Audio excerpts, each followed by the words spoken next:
Hey there, guys. My name is Brandon, and welcome to episode 1 of the Gearist podcast. Today, we are here, and thank you so much for her joining with us for, kind of being really on the ball with figuring out schedules and anything, is Cheryl Kellond from Bia Sports, spelled B-I-A. That's what I was trying to get out there.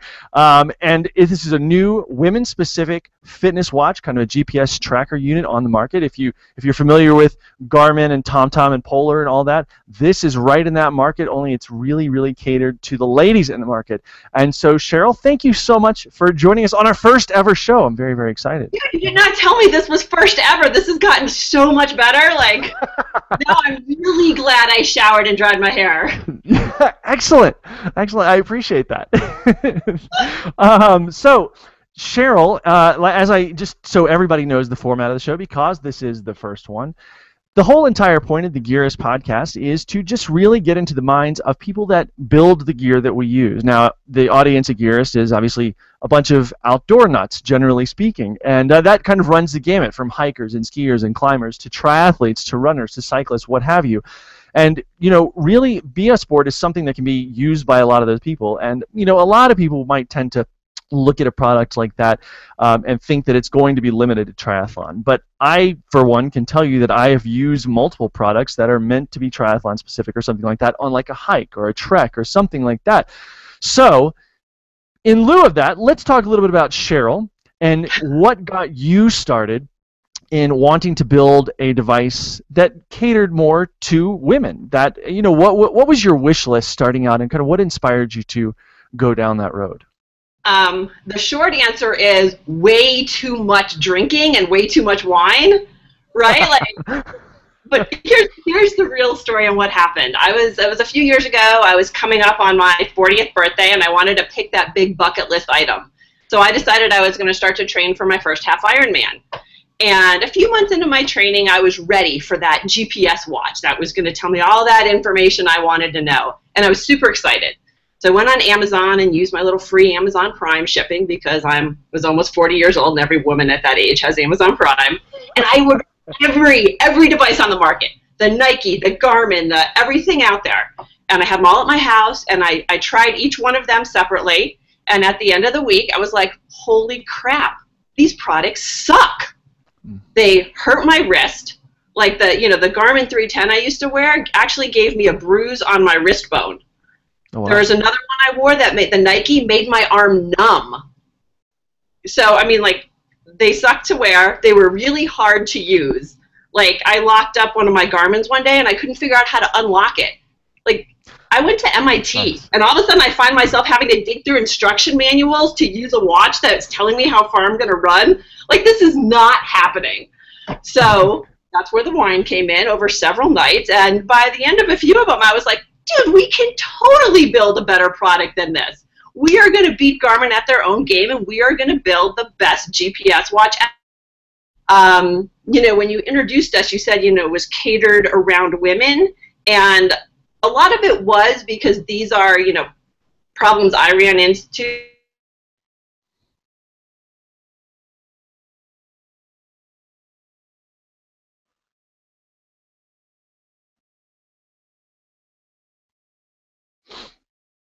Uh-oh. So ostensibly it's about women, but it's really, we've marketed. Hold on 1 second. Hold on. Right? What happened? Yeah, can you back up? You said the last thing that I heard you say was a lot of the problems that we ran into. Sorry. Oh, a lot of the problems, we ran into are not just women-specific problems. There are problems a lot of athletes have. So I would say the best way to describe Bia is the no compromises multisport GPS watch for athletes that don't have time for technology to get in their way. Gotcha. Right? We want to run, we have jobs, we have lives, and all of a sudden we don't have time to futz around with an instruction book and uploading and downloading and plugging in. Yeah. And where did the name Bia come from? Bia is, besides a very cool 3-letter word, it's a figure in Greek mythology. She was the god. Bia was the goddess of force and power. She was also Nike's younger sister. Oh, wow. I like that. We'll take that one. That's clever. I really like that. So when you were starting out, I mean, did you have a background in product development on that level and kind of building out this? I mean, you There, were starting with, I guess you had sort of a blueprint, generally speaking, in that you wanted this, this, and this to be in this product, but you were kind of trying to create your own thing. You were making a better mousetrap. So did you have a background in doing that? so my background is in technology. I've done I used to work in Silicon Valley. I worked in Silicon Valley for 15 years, and I really was a concept to launch expert on the product side. So I did about $1 billion in revenue of brand new products across consumer software, consumer hardware, consumer internet. So I did have some background, and I had done a hardware product before, so I sort of knew about manufacturing. But like seriously, nothing could have prepared me for what's involved of building a new cutting-edge consumer electronics product that needs to be beautiful and water resistant and talk to satellites hundreds of thousands of miles away and just do it from scratch. Like, dude, nothing can prepare you for that. So going into it, what do you think what was the biggest learning curve? I mean, you went to MIT, you have this background in this type of thing, but what if you had to like pick one thing among what sounds like a myriad of things, what was that one big learning curve at the outset that kind of threw you? Gosh, that's a great question. I think there's a lot of things we did right, first of all. One thing I had learned previously coming into this with is to ruthlessly prioritize and understand every trade-off you're going to make and understand the compromises you're not willing to make. And we had a lot of those. I mean, you've seen the product. It's super thin and super light, and that was a battle to maintain that all the way through. Because a little bit of millimeter here, a little bit of millimeter there, and the engineers were happier, the manufacturer was happier, and I was like, no way, not happening. So we're really militant on where we could make compromises and where we wouldn't. So that was a good thing we did. What I really learned coming into this is manufacturing is hard. Like, if you can imagine something going wrong, it's actually something 10x worse than that that's going to really happen. And Right. it's just the logistics of it all. Like, and you just can't imagine what's going to happen. So, like, 45 days before we went into mass production, which was over a year ago now, we had a problem with some of the epoxy and the glue in the product, and it was cracking because they were putting it on too thick at the manufacturing facility. Ground production to a halt, and we have a huge issue on our hands. Or, we got the first shipment of 2,500 units in the office, and we had no watch bands because our watch band vendor didn't really get them done, and then they shut down for 6 weeks for Chinese New Year. Like, Wow. Yeah, that's the kind of stuff all the training in the world can't prepare you for. You're like, okay, so what do we do today? So I think there's a lot of things we learned along the way that were hard learnings. What I thought we learned that was good learning is, we're a Kickstarter funded company originally. And like every Kickstarter project, there were plenty of delays in there. And it forced us to learn a new way of communicating with our customers that was really honest, really upfront, really authentic, less corporate and more real. And I think that was a good piece of learning that sticks with us and has made us different and special even, now, a year later after we started to ship.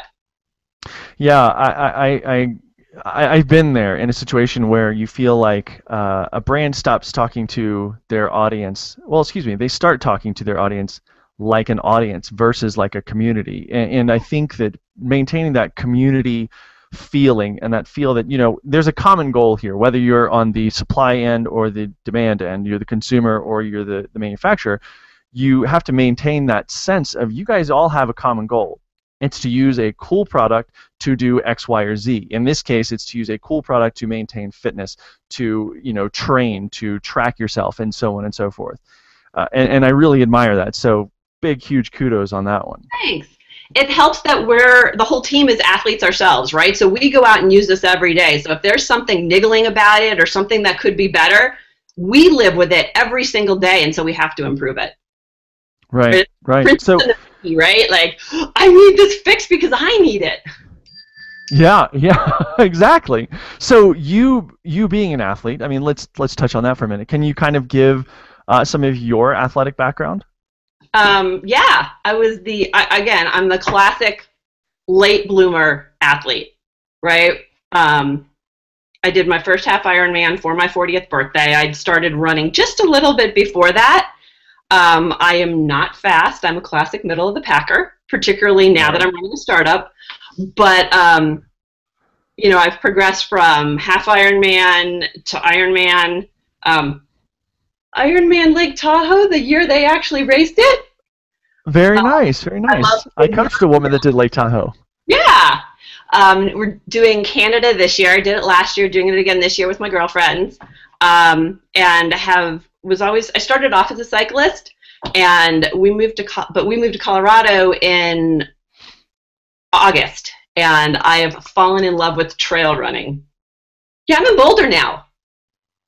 I'm in Longmont. I'm like 20 minutes from you. You sure are. Isn't that funny? We totally should have done this in person. I didn't even think about it till this morning. I was like, Yeah, trail running. I have to say that I did Ironman Chattanooga this past year, and by the way, great race if you're ever interested in a race it's a fantastic bike course, good run course, quick swim because it's downstream. I did that race, and somewhere in there, I just started running trails, and it's so hard to get back on a road when you fall in love with the trails. And I would say, a solid 95% of my training on trails, and I paid that price when I got to the race, and I was like, oh, this is not the same. bad. I know. It's funny. I did my first road run probably in 3 or 4 months yesterday. I did 10 Wow. miles on the Boulder Creek Trail, which is all paved, Yep. because I'm running LA Marathon in March with my girlfriends. And Oh, nice. Sufferfest. Like, that Yeah. marathon's going to be a disaster. Like, Yeah. Well, trying and the creek, mile of it. the Boulder Creek path is interesting because that's where the Boulder. If you just moved here in August, I don't know if the Boulder Ironman had taken place yet. Yeah. Yeah, the whole entire run is basically on the creek path, and so it's an interesting place to run. Actually, funny story about the creek path. When I moved to this area in 2011, I moved here in June of 2011. August of 2011, I broke my ankle on the Boulder Creek path. Ouch. Yeah, good times. So Um, you know that whole cycle of like I had fitness and then I lost fitness because of altitude, then I lost fitness because I wasn't working out and like because of your ankle, oh and yeah. then it was just a Oh suck yeah. fest, I suspect. It is. It is. It is. So, what do you have kind of coming up that you're excited about? I mean, are you taking on, like, now that you're here? Do you have designs on doing something like Trans Rockies or something like that? Oh, not yet, but I can be suckered into just about anything. So here's what's Trans. on my schedule for the year. So I've got LA Marathon, I've got Ironman Canada, and I have to say I'm a little reluctant on Ironman Canada. I raced it last year, and I bowed out at mile 8 on the run. My husband was racing as well. It was his first one, and he's a super athlete, but he had a medical issue. And there's no way I could leave him on the side of the path there, like not knowing what to do. So I got him to med, and I took the DNF for it. So I have to go back and race this year. But I secretly Sure. don't really want to. Like, don't tell anyone, but like that swim, that mass swim start, like for 2.4 miles, I said to myself last year, I am never, ever doing a mass swim start again. I'm never doing this swim again. So I just signed up for the race the other day, and I'm like, ugh, I have to do that swim again. So I've got this Ironman relationship going on in my head now, so I'm planning all these other things to motivate me to train for that Ironman so I can do these other things. So I'm running all the free fat ass races, right? Hmm. The Front Range Frozen and like the Frozen Dead guy and the Headless Horse Tooth, right? Sherpa John stuff, and I've been having so much fun.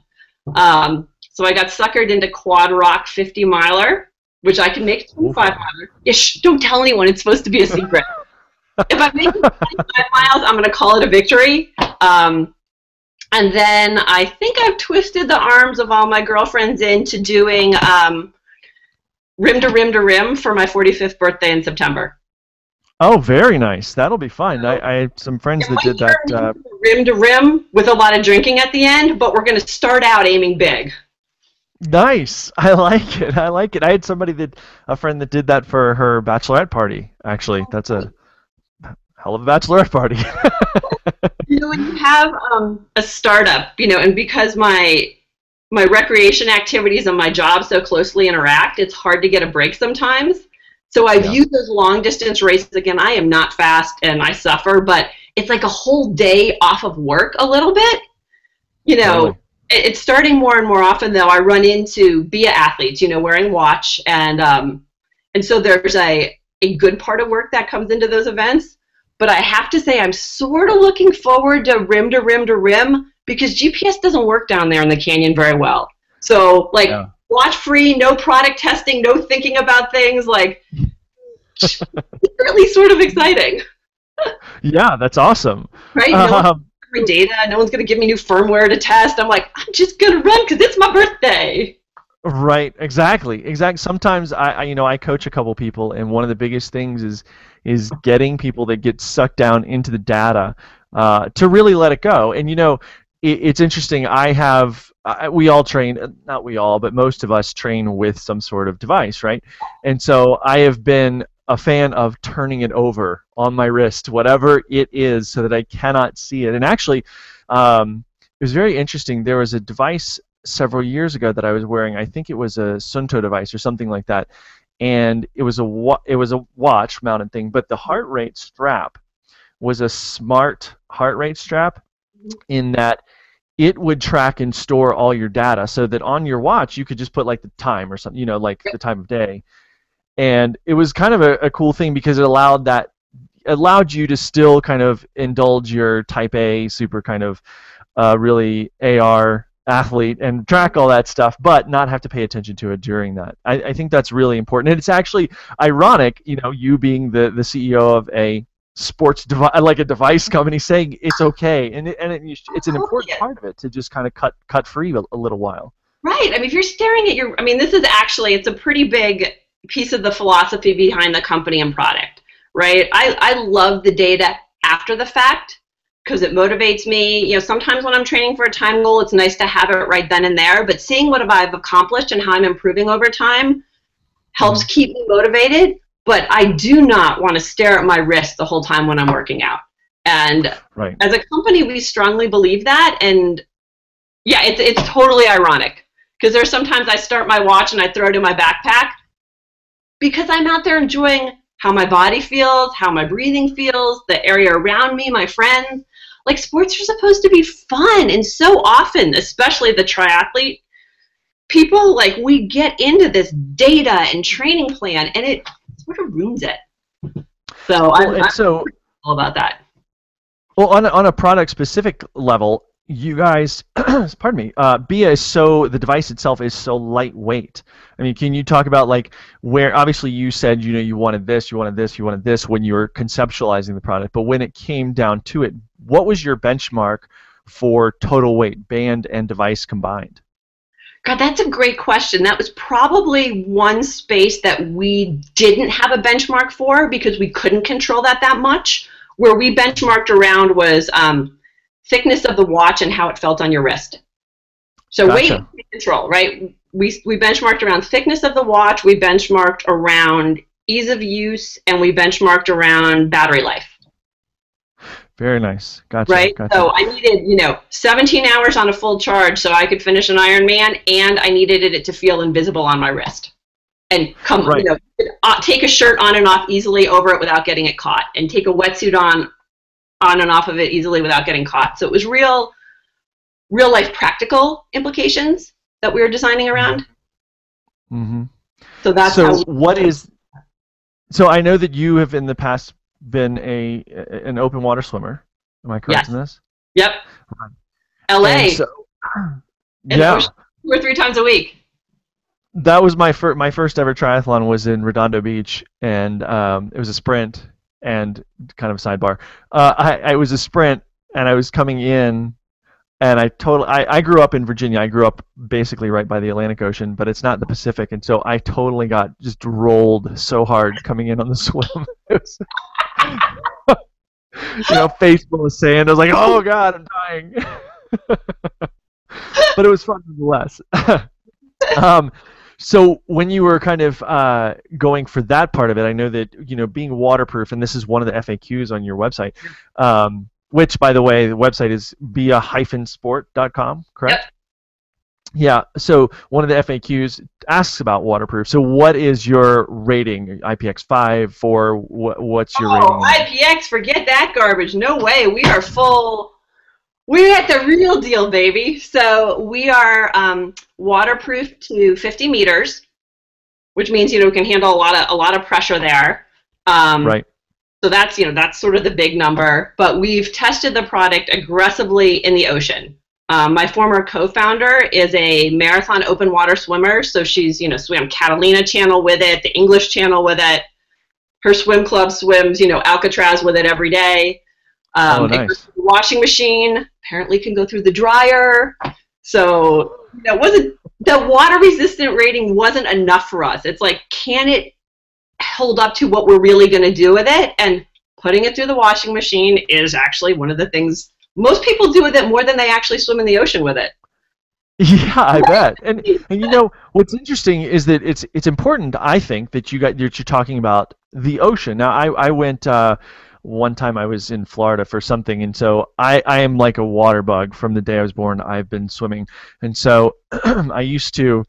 I forget why I was in Florida, but anyway, I was out and I just kind of go and swim around because I like to see all the cool stuff that's underwater. And I was wearing this watch. This is years ago in college or something, and I forget what type of watch it was. Maybe it was some sort of sports watch, but it wasn't like a Garmin or anything like that. It was like a just more generic. And it was interesting because being in that salt water, salt water is so corrosive. I mean, it destroys things. And if we think about that, the correlation is very, very close, because what is sweat if not really highly concentrated salt water? Yep. I mean, that ugly. That'd be, and I look down, I'll look, and you're a triathlete, so you may have experienced this as well. If you look down, depending on the way your cockpit of your bike is set up, you look down at like the steer tube and you see the cap right behind the stem, and you see how corroded that screw gets. Yep. And I've had actually screws totally de-thread themselves because sweat will just find its way down in there. So how did you guys address that? I mean, is this a standard that's out there? Because I've seen some pretty beefy things just be destroyed by sweat. It's astounding, actually. Well, part of our advantage here is most of those other GPS watches are made out of plastic, which just destroyed in the sun, gets destroyed in the salt water, sort of feels icky against your skin. We wanted our product from a design perspective to look more like jewelry, so our product is anodized metal. So that gave us an advantage. And then, but then of course we did that testing very, very early on, right? Slathered the stuff with sunscreen, put it in a vat of, ocean water, and let it sit and bake on the, on the porch in the sun for months on end. Yeah. And what would happen? Would see button to see what would happen to the coated glass screen.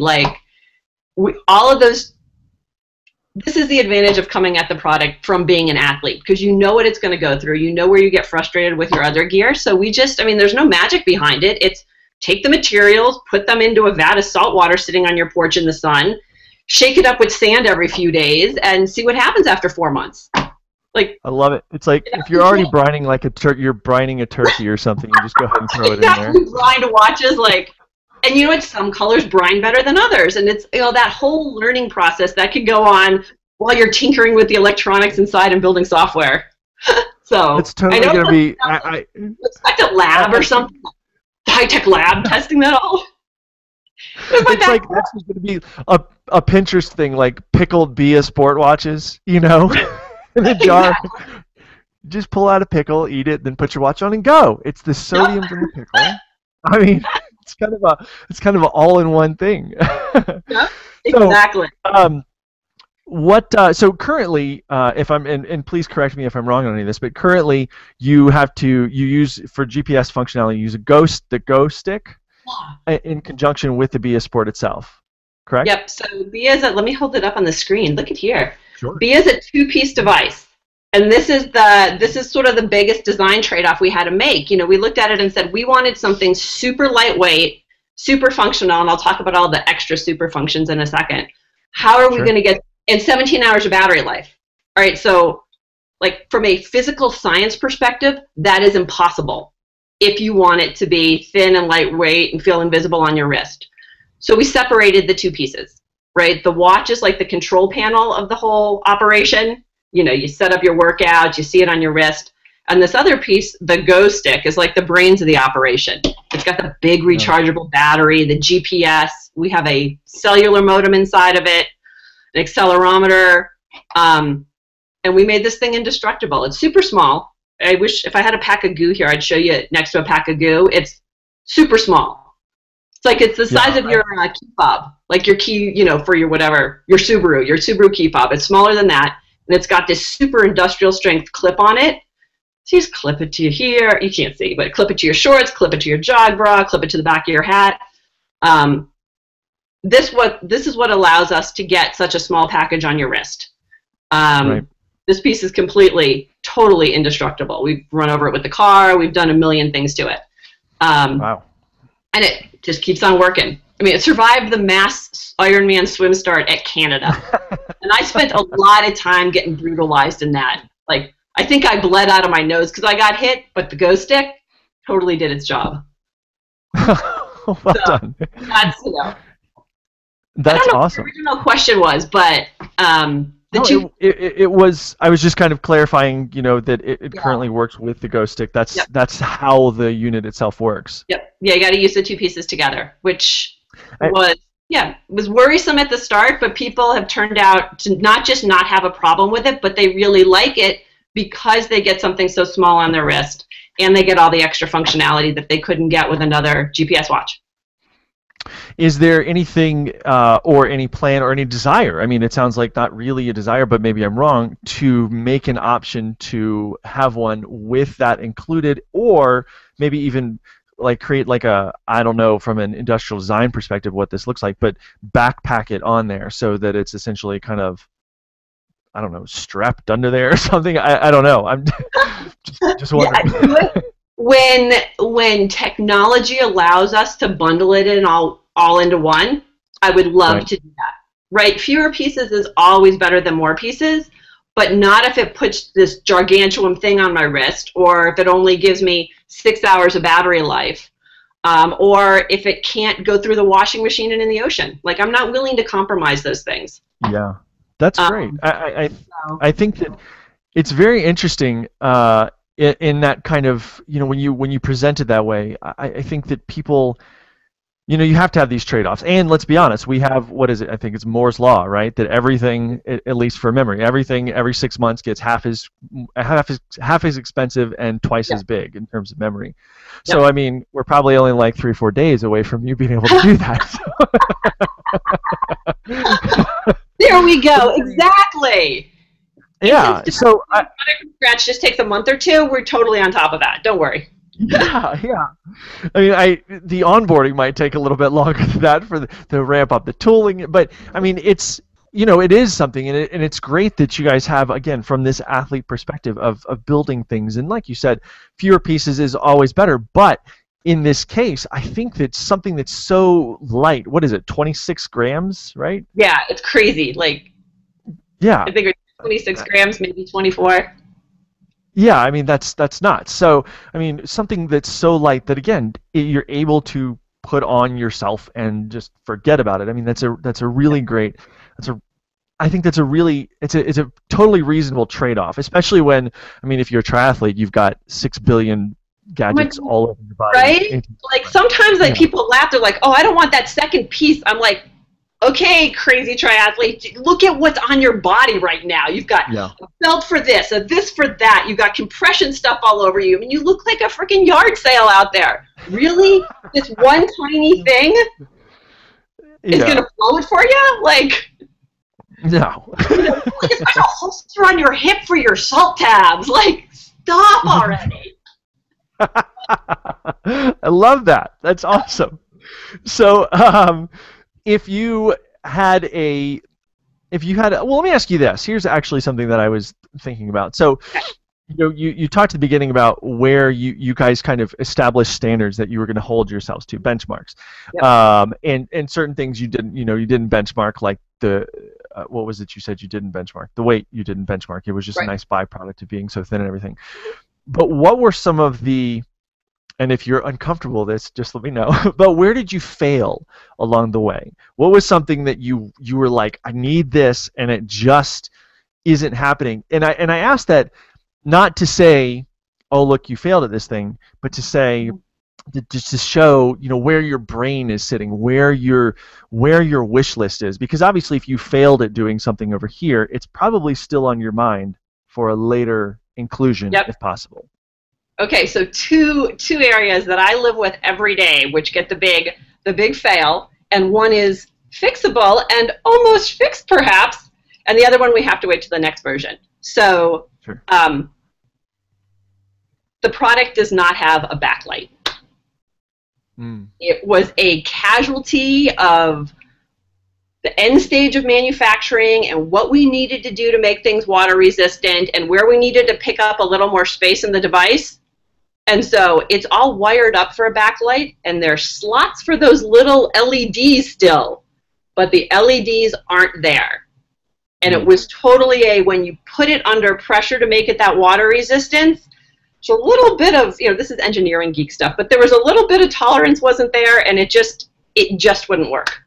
Drives me batty. I mean, I would also say, if you need to see your watch so badly and it's that dark out, you maybe should have a headlamp on. But like, I get it. A lot of people love their backlight, depend on it. So we're very cognizant of it, and we're definitely working it into the next Reva design. But it was like a last minute. We had no choice. We either needed to take it out or we were never going to ship. So Gotcha. that's, of all the things this product can do, we haven't even talked about the coolest stuff it does with the cellular connectivity, but of all the things that it can do, it does not have backlight. Yeah. So that's, one area. Yeah, but that's a fair point. I mean, I find myself, I was out on, and you've run trails here, I was up on Hall Ranch, and I get up on the trail, and it was sort of, this has happened to me the past 2 years, because like a dummy, my brain gets set into daylight savings time, and then when it flips back to in the fall, I'm up on some trail that first weekend that the time switches, or the very next weekend, and I'm so used to being out there and being like, oh, it's 5 o'clock, I'm fine. It's not though, because it's pitch black at 5 o'clock, and you will break an ankle so fast coming down, especially Hall Ranch is so rocky. The backlight on your watch is the least of your concerns. Oh yeah, I mean, I can tell you that I've been running and literally using the flashlight on my cell phone because I forgot a headlamp like a moron, and trying to make sure I don't break something on the way down. So yeah, so you mentioned this a second ago, and this is probably certainly one of my favorite things that I wish more people would integrate, and more people are, I guess. But it doesn't seem like it was. It seems like kind of an afterthought, and for you, it seems like a priority. And this is live tracking, and more importantly than that, an SOS, which, believe it or not, I mean, again, you live in the Boulder area. You can get on some of these trails. Fortunately, there are a lot of trail runners here, but that doesn't mean it's like running Central Park on a Tuesday. I mean, you go out on some of these trails here, and crowded means you'll see 2 people in an hour. Right. But there's a big opportunity there to get hurt and to be screwed. And so talk a little bit about the tracking. Well, A, the tracking, and B, the SOS. I mean, did this come from an experience, or it just came from the practicality of having to have a way out of a sticky situation? It's funny, a bunch of things brought it together. So let me explain for the people that don't understand our product. We are the only GPS watch on the market with an integrated cellular connection.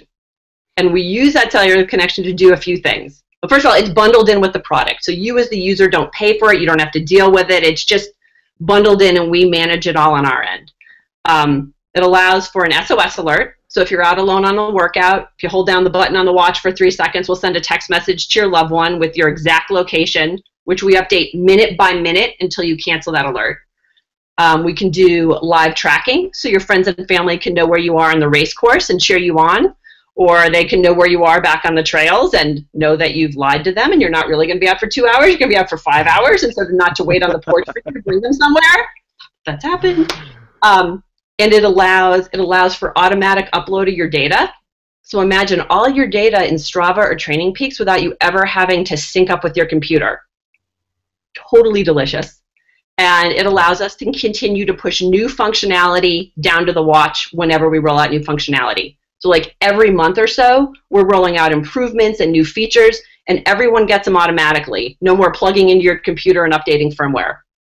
So we've used it for both convenience and everyday delight, plus these safety features. And it was a byproduct of, it was a few things. I came at it from the direction of, I want this thing to be so but simple to use. I can't figure out how to sync up my Garmin. I can't figure out how to upload data to Strava. So I wanted something that was easier. And then when we went out and talked to other athletes, we heard a big concern for safety. We actually heard so many times these stories of women who started a running program, but then stopped it because their loved one was worried about them going out in the morning alone by themselves, or that they were nervous about going to run in new places, or just sort of being disconnected. So it was sort of the combination of wanting something that was so easy to use along with this, safety component. And it's been a huge, huge hit. Like we get stories on, people that have used the SOS alert in actual emergency situations. And we've gotten love notes from families after, big races and marathons of how they love knowing where their loved one was on the course so they can go out and cheer him or her on. So that's a huge, it's really a huge advantage. I know that I've wanted to track people live in real time, and it's not really practical. And the fact that it's built in, again, like you said, the Go Stick being the brains of it, that's where the battery lives and all that. So you're not adding, or you're not compromising battery life for that. Things are still staying right where they are. Yep, exactly. No, it all works together really nicely. But we're the only product that can do that. I think the Garmin 920 talks about being able to do that, but you have to carry your cell phone with you and drain that battery and have it on your body, right? You either don't want to have it with you, or you need it for really, really big emergencies, so you don't want to drain the battery the whole time. We're the only one that puts it all together. And I think while that started out to be a very female savvy feature for the safety reason, obviously, it benefits everyone, both for safety and for just the convenience and coolness of live tracking. And no one can complain about stuff that automatically updates to Strava and Training Peaks. Yeah, totally. That's a very guy-centric feature almost, right? Yeah, well, it's in everyone. I don't see it as being nearly exclusive. Yeah. Right. So somebody asked, actually, this is a question that somebody asked, and they said, will you be considering releasing a tracker for men as well? But I guess the answer to that question, and I don't want to put words in your mouth, so feel free to jump in here. Yeah. That's not necessary. It's the same thing. It's not like, I don't even know what. It's not like there's a ponytail holder on the thing or something like that. I live in Boulder. Everyone and there are plenty of guys with ponytails too. So. Yeah, that's a great question. So probably about 30% of our users are male. And we sell a version with a sort of beefier guy band. It's silver, it's black, right? So not pink. Although we have a lot of guys buying pink. It's the new cyclist color, right? You gotta own it. It's like pink and it uploads automatically to Strava. We've got a bunch of cyclist guys going that direction. But no, we don't need it. This is a unisex product. It tracks what you do for people who don't want technology to get in the way, but don't want to compromise on their functionality.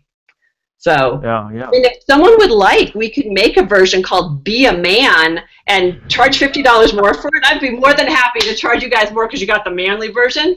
Same product though. Be a man. Be a man. That's such a great. That's a hashtag. Be a man. See. Yeah, for $50 more all day long, baby, all day long. You should trademark that real quick before I do. And at the end of your workout, like grunting testosterone messages or something, Yeah. We could totally track your box jumps, bro. So what is currently, aside from let's say backlighting, that you already mentioned, backlighting, and eventually, like again, if things are smaller, all-in-one type of thing, what is on your wish list? I mean, what isn't there that you might like to see there? What's in your dream? I mean, maybe even things that no one is doing that you've just conceptualized in your head. Is there anything that's there? There's a lot of really future far out stuff. What we're working on right now, and that you'll see for us over the next couple of months and weeks, watch band. That was the other area that's sort of insufficient on the product, and we're prototyping stuff this weekend that I am pretty excited about. So we're going to fix that issue soon. Indoor workouts. Mm-hmm. My version tracks what I'm doing on my cadence meter on my bike when I'm on the trainer, but that's not rolled out to everyone yet.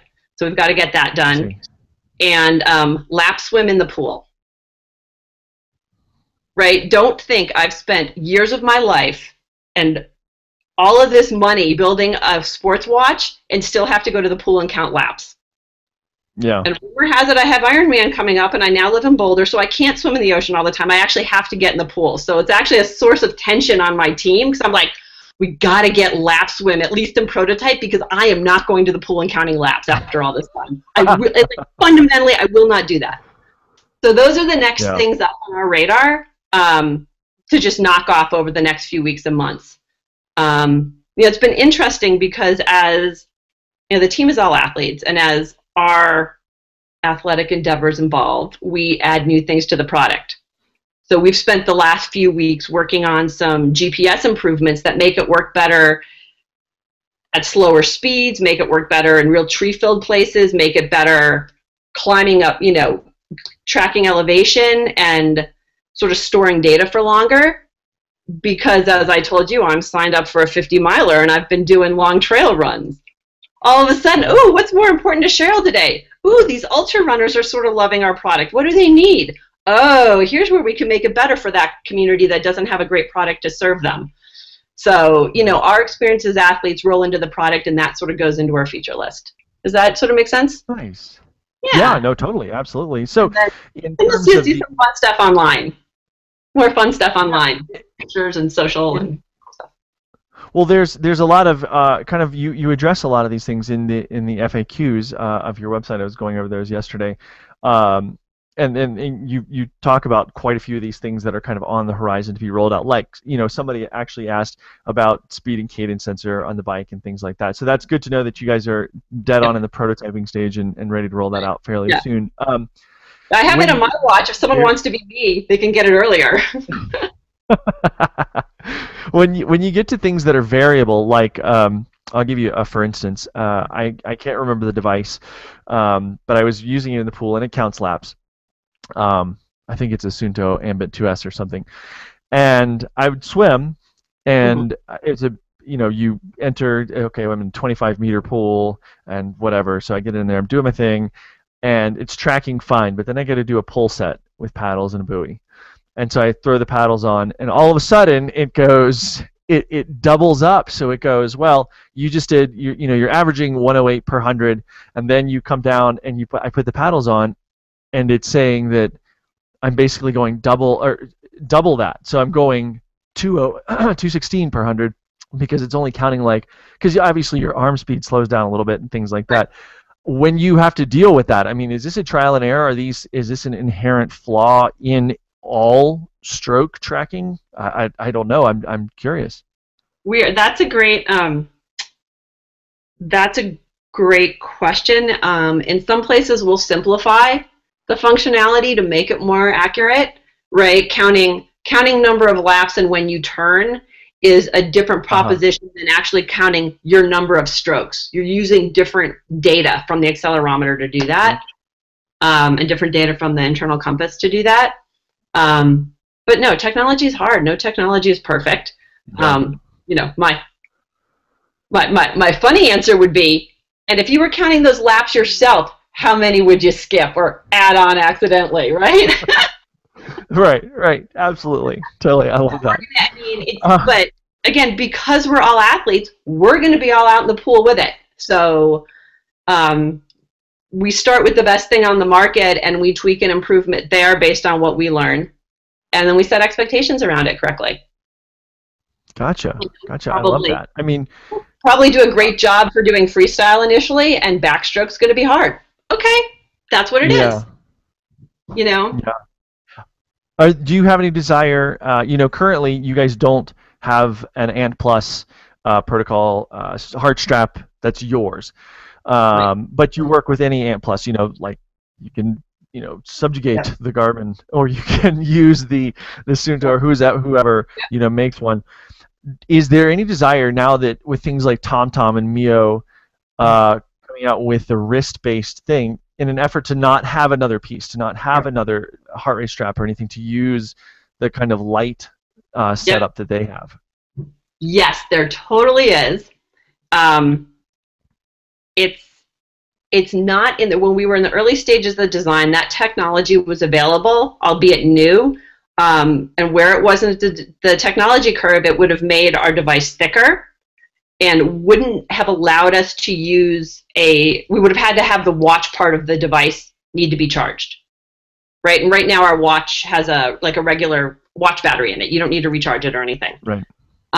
But we designed the product in terms of how we laid it out inside, and you know how it sits real tight on it sits real snug on your wrist because it's got this curve on the back. I don't know if you can see this on video. Mm-hmm. It's got this beautiful curve on the back. Part of the thought behind that was when we wanted to move to integrated heart rate, that will work. So we created a design that would support it when the technology got to a point that the form factor and the power usage met our other criteria. So Gotcha. Yes, I would definitely love to go there. The reason we just piggyback on everyone else's existing heart rate straps is because they suck, and I wasn't going to introduce another, a sucky product with my name on it, right? Right. Right. So yeah, I can imagine the next iteration on this device will have a backlight and perhaps integrated heart rate, because I think that's very cool. And a strobe light, just because. I know, like no colors and glow in the dark, and maybe that's happening too, but and a garrote wire and a bunch of other James Bond stuff. Exactly. You cut down a tree, choke out a guy. You know where I'd like to get to on this version, though? I would like to get to the point where we can make that heart rate information really usable for the user. Right, because you've got heart rate training junkies that understand their zones and where they should be, and it's sophisticated training, and it's definitely kind of training my triathlete people do, but the bulk of the market out there doesn't train with it or doesn't know what to do with it if they have the information. So part of it for us is to figure out the way to make it really usable and actionable, as well as integrate it really gracefully into the product, if that helps at all. Does that make sense? It does. And is that a do you think that data breakdown is something that is on device, or do you think that data breakdown is something that's like more of an app feature or what have you? I mean, because for instance, something like Strava, if you know what you're looking at in terms of your zones and what have you, Strava is awesome for that. I use Strava constantly, but I know what I'm looking at in terms of my zone, so I am not necessarily, and I would imagine that you're not either, the target audience for somebody who needs to be kind of handheld through some of that stuff. So is this an integration with the device itself, or is this an integration that would appear on your smartphone app or what have you? Parts of it will be on the device and parts will be on the app. And remember, it's easier for us, putting stuff in the app, the online site, is an easier proposition because we know that after every workout, your data is going to be there. So if it's not data you need to see while you are working out, we can put it in the app because we know you're going to see it because we upload your data automatically with a cellular connection. Right. It's a little bit of a smoother transition for us to decide where to put that breaking point between the device and the app. Gotcha. So here's an I'm not sure that you've. I don't know. We'll see what you answer this question. It's going to be a good one. What brands, and not necessarily device brands like competitors of your own, but maybe competitors of your own, But what brands, from a technological standpoint, or from a product standpoint, inspire you? And then what brands, from the bigger picture, the way that they've communicated consistently, not necessarily a brand that used to communicate with their audience as a community, as we were touching on earlier, and then kind of has abandoned that, but brands that have kind of had this great overarching community feel. So first, what brands inspire you on the technological side, and then what brands inspire you on the more Hare Krishna, like Kumbaya side? That's a great question. Did I stick to sports brands or go a little broader, or? What? No. Feel free to go wherever you want. So I would say right now, I'm in love with Core Sports, the triathlon and sports apparel for women. And I am inspired by them because the founder is she's an athlete herself, and she's really passionate about what she does, and she has built a product that is so functional and fits so well and performs so well, it feels just awesome to wear, unlike anything else out there. So, so in terms of really knowing the market because you're part of it and designing something smarter and better, love them. Love them, love them, love them. I'm sort of grooving on Ultimate Direction lately. It's like one of my new Colorado finds, right? Like their specific hydration packs fit a little different. They're like super functional in terms of where things go. And they're real straightforward. But again, the same thing as I said about Core, designed by people that actually use them and really authentic. And they're not going to make any compromises because they're compromises that they as athletes then have to live with. And you can see that authenticity coming through on the brand. In terms of brands that I like that are communicating well, if you checked out the Wheat Thins Twitter feed, it sounds really ridiculous, so freaking funny. They're communicating with an audience, but they've got a funny edge to them, and they're freaking crackers, right? Like, I love it because it's edgy and it's authentic and it's funny. It's refreshing. And then, I think of all of us in this sports space, I think Oisel's done a fabulous job on social media, connecting authentically with their audience, telling a story, sharing information. Their social media manager, she's brilliant. So yeah, those are sort of my favorites lately. Trying to think, to us, customer service has been super important. And I'm trying to think of someone that, that I've been liking lately in terms of customer service. I mean, it always goes back to Zappos, right? And before I was so immersed in the sports world, I was a frequent shopper on Zappos. Like when I had a job where I had to show up at the office and I had to actually wear shoes that didn't have mud on them. Yeah. And that's what we want to model ourselves off of on the service standpoint. We want to thrill the user with every interaction. Because I think that's an important part of the equation. And a place where there's a lot of gaps in the sports technology area. We have lots of room to succeed. Yeah, absolutely. And I like that you guys have used, not have used, but people like Kim Tashima, Mile Long Legs, is a big fan of Bia Sport, and she's great. And so really using and utilizing. Using feels wrong, but utilizing kind of the community that's already there. I find that, and this is a little less producty, more markety. I used to be the social media director for a company based in Boulder, and it was very much like let's not necessarily go and try to find the story that's new, better, or different. And when I've consulted on things since then, everybody wants to say first, if I hear the question, we want to make a viral video. If you could do that, it'd be like printing money first. Right, exactly. That's so. But then people always want to tell a story that's new, better, and different, and they neglect looking at the stories that are already written. And I feel like Bia Sport and the way that you have kind of placed yourself within the sports community, really talking, not talking at like a professor or something, but talking to like it's your friend, the people that are using your product, is a really great way to position yourselves, number one. And number two, you're really generating those stories. You don't have to find and create the stories that are new, better, and different, because those stories exist. All you got to do is tell them. Yep. I think I'm glad you can see that and appreciate that from us. It's what feels right to us. It's also, I mean, let's get real, it's also our only option. Like, I don't have a marketing budget that looks like Garmin's or TomTom's, right? I sell next to them at an expo, and I sell as many as they do because those organic stories tell themselves. But I mean, we can't compete on the marketing front by the same rules that those big companies compete. So we're going to do the best we can, and the best we can is to build a product that people fall so passionately in love with because it's clearly designed for them and designed by athletes that they have to talk about it.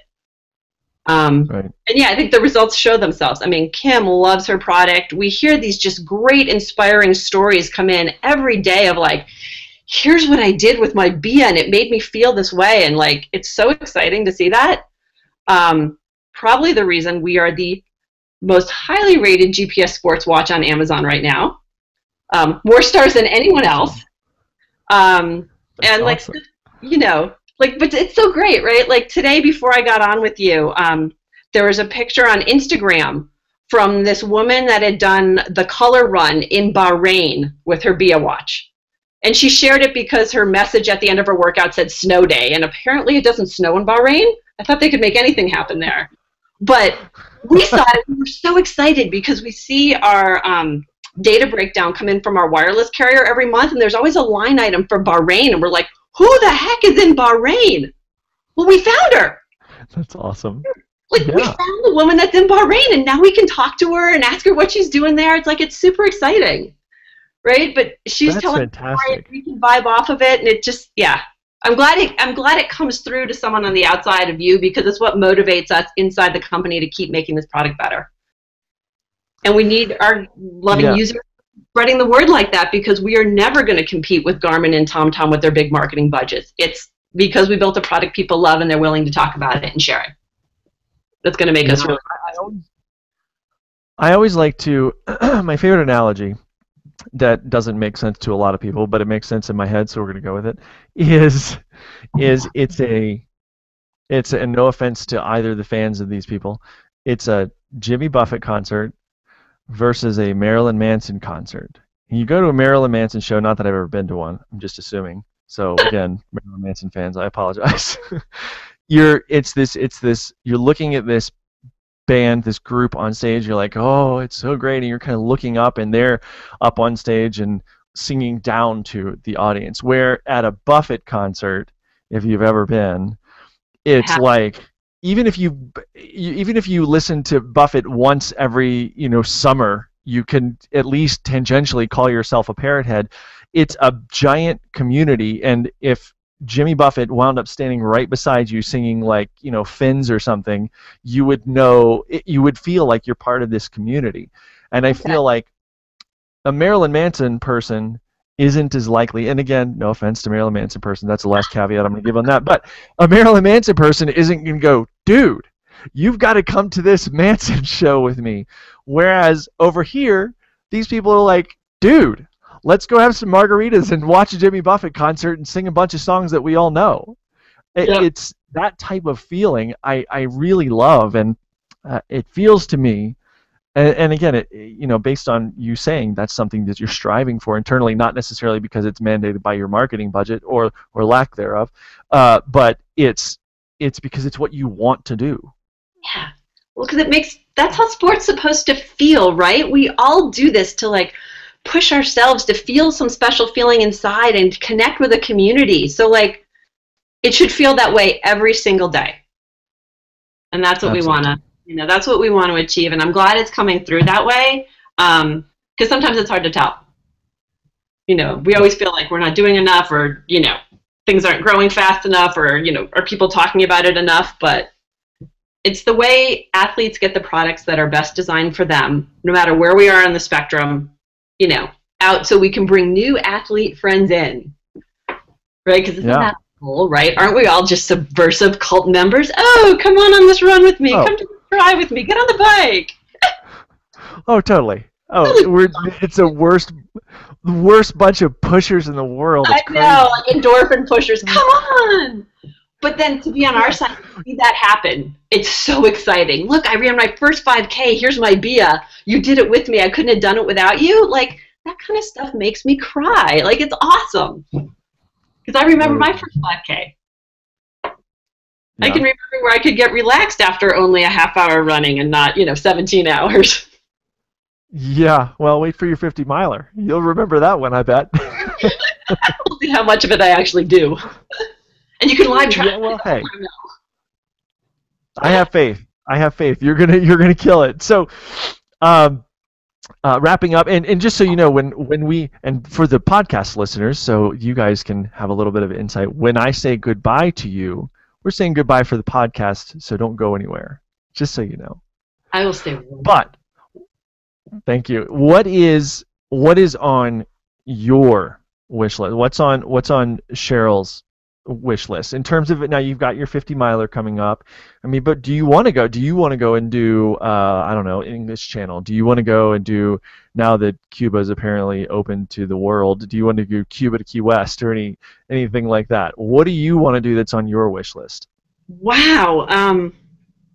Again, we're new to Boulder, so every day feels like something on my wish list I didn't even know was there. It's a fantasy here every day. Rim to rim to rim is a big one. I love that part of the country. That seems like a big gnarly goal with my girlfriends, and it's beautiful. And beyond that, I got a pretty big schedule personally for this year. I want to see the company really, really take off. There's an inflection point of sales I want to hit. Because it's such a special product and it makes people feel special and do brave, courageous things. I want to get it on more wrists. That actually would make me super satisfied because we've worked so hard on it, and people love it so much, but I want 10x the number of people to love it, or 100x the number of people to be exposed to it, and just do amazing new things for the first time because they've got it on their wrist. That's awesome. I love that. That's such a. I mean, you're coming at it from, you're coming at it from the owner of a company, but you're also coming at it from, you're an athlete, and again, we're people that want other people to like what we like anything, of course, but in this case, it's like, there's such a health push in our country, as there should be, because people just have forgotten what it's like to get outside, and it's also, I saw somebody talking, and of course not everyone lives in Boulder County, Colorado, which is a shame, but it's the fact. People talking about being on the treadmill. I'm not knocking the treadmill. I don't like the treadmill, but I'm not knocking it for other people. I feel like getting outside and enjoying the world around you is such a cool thing, and anyway. Makes you braver and better and more fearless and stronger in everything else you do. Not just about the sports, but everything else around that. And if I could gift that to I'd probably start with the women. I have a female bias, but gift that to every woman, and then she can bring, her friends or her spouse and everyone else in with it. But yeah, it's an amazing thing. Yeah. So before we go, let's make sure that we're mentioning everything. We mentioned earlier Bia-Sport.com. Can you tell us what's the Twitter, what's the Instagram, what's the everything? Yep. So on Twitter and on Instagram, we are Bia Sport, one word. Website is hyphen. On Facebook, we're Bia Sport, two words, because Facebook, I guess you can just type anything. But find us there. Share your pretty pictures. Yeah, lots of outdoor pictures of all the brave things we're doing this winter. And I don't have our expo schedule yet, so I don't know where we're going to be expo-wise. But you can buy a Bia on our site. You can get it on Amazon. You can get it from the great guys at Clever Training. We're in about a half dozen retail outlets right now, but if you have a retail outlet and you'd like to carry our great product, you can certainly contact us. That'd be super. There you go. We're at Tribella, actually, in Denver. That's our local. Oh, nice. Yep. Those are our local girls.